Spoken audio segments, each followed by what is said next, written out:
बाको नाम के हो? मेरो केशव प्रसाद अधिकारी। कति वर्ष हुनुभयो? म 76 वर्ष। 76 वर्ष भनेपछिबाट अहिले जुन यो 17-18 वर्षको कुरा छोड्ने हो भने लगभग 62 वर्ष यदि तपाईँ राजाकै शासनमै हुनुहुन्थ्यो। कस्तो थियो त्यो शासन? शासन यो भन्दा धेरै फार बेटर थियो। धेरै शान्ति थियो, धेरै सुव्यवस्थित थियो, धेरै किसिमले अमन चाहिँ थियो। भन्छन् के भने नि निरङ्कुश थियो, बोल्न पाइने थिएन, विकास थिएन, आफ्ना लागि मात्र थियो, विद्यालय पनि आफ्ना लागि थियो, शिक्षा पनि आफ्ना लागि थियो भनेर भनिन्छ।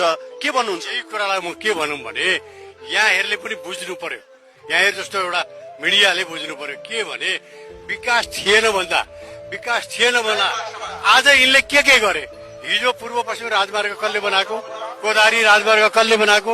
अरण्यको राजमार्ग कसले बनाएको? तमाम राजमार्गहरू हिजो राजाका पालामा खनिएका। फेरि यी डाका दलले के भन्छन् भने 260 वर्ष भन्छन्। 260 वर्ष होइन, राजाले राजकाज गरेको मात्रै 18-20 वर्ष। 18-20 वर्ष नभए देश सधैँ राणाको चङ्गुलमा थियो, के कुरामा पल्टिरहेको थियो।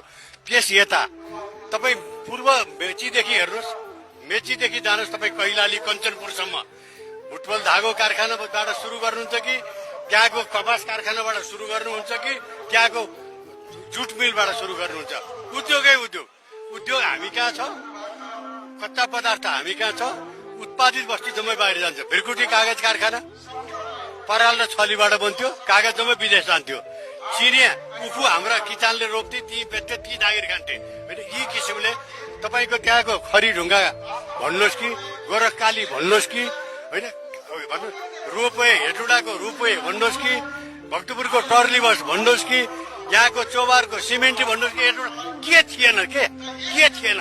यी सबै बेचेर सकेर आज के गऱ्यौँ भनेको छैन। हामी ताली पिटा छौँ। तपाईँहरू जस्तो मिडियाले पनि लजाई मात्रै हाम्रो कुरा गर्नुहुन्छ। एकदम सुक्ख डरो साथीले भन्नुहोस् तिमीहरू डाका हो भन्नुहोस्। यी लुट्न आएका हुन्, बेच्न आएका हुन्, यी डाकाले केही गर्दैन। एउटा के भनिन्छ भने नि बुवा, जस्तो अहिले चाहिँ एउटा राजाको छोरो चाहिँ राजा बन्ने परम्परा थियो, अब जनताको छोरो पनि राजा बन्ने भयो भन्छन् क्या। ठिक छ, मैले बुझेँ।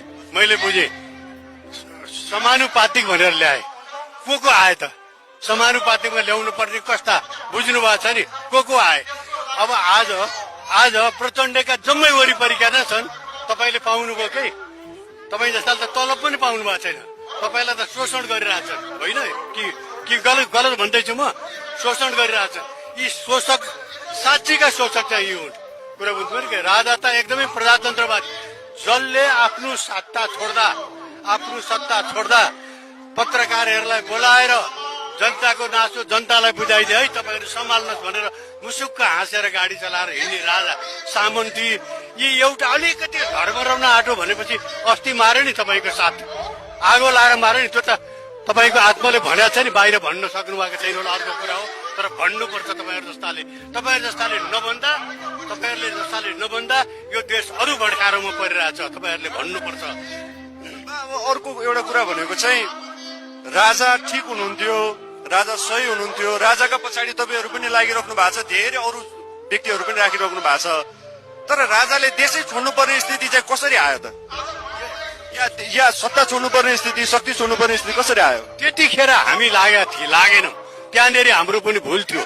हामी भन्दा पनि तमाम मान्छेहरूलाई के चाहना भयो भने योभन्दा पनि अझ राम्रो हुन्छ कि? मान्छेले त राम्रोको कल्पना गर्छन्, जहिले पनि अगाडि जाने इच्छा गर्छ। योभन्दा राम्रो हुन्छ कि भन्ने आशामा तमाम जनता लाग्यो। जनताको आवाजलाई कदर गरेर राजाले लौ त ठिक छ भनेर छोडिदिनु। अब राम्रो भयो कि भएन? अब मूल्याङ्कन गर्ने बेला आयो भनेर हामी जस्ता मान्छे देखिरहेछौँ। अब मूल्याङ्कन गर्ने बेला आयो कि आएन?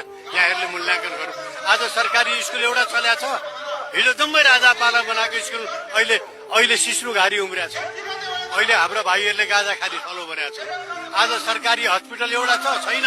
यी जम्मै कुरा सकेर अब के नै गऱ्यौँ बोल्न दिउँ भन्छ। हिजो राजापाला बाबु त सानो हुनुहुन्थ्यो होला, ज्ञाने चोर देश छोड भन्ने यिनै जनता,